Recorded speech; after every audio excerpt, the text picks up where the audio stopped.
L'objectif, c'est de se dire qu'effectivement, l'économie est de plus en plus difficile, avec l'effet de la crise, et puis de prouver en fait que l'effet du réseau est important, donc de montrer que les entreprises qui sont au sein des pépinières ou d'autres structures d'accompagnement s'en sortent mieux, puisqu'elles vont pouvoir échanger avec d'autres et puis se rendre des services mutuellement.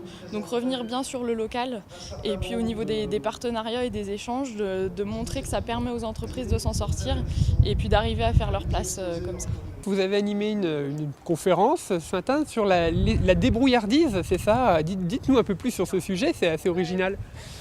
L'idée de la conférence de ce matin, c'était de faire comprendre à nos porteurs de projets que dans la situation économique difficile qu'est celle que nous vivons, il était extrêmement important de rechercher toutes les solutions qui permettent d'économiser le plus possible les moyens financiers dont on dispose, et notamment d'avoir recours au partenariat, au partage, à l'échange de bons procédés avec les autres résidents de la pépinière.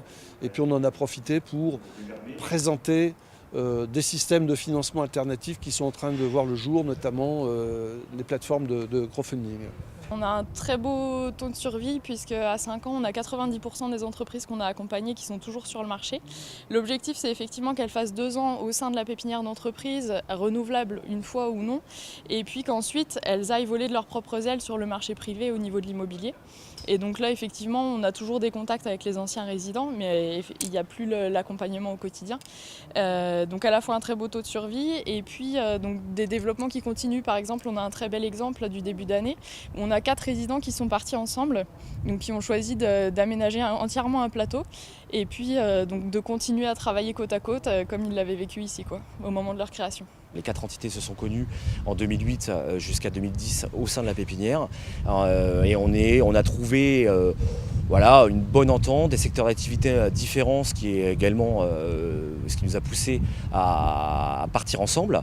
Et puis on a repris en miniature tous les grands avantages qu'on avait relevés de la pépinière pour essayer de les remettre en place ailleurs. On a gardé ce réseau qu'on a construit au sein de la pépinière, aujourd'hui on l'a encore et on essaye de l'enrichir tous les jours. Invest in Orange.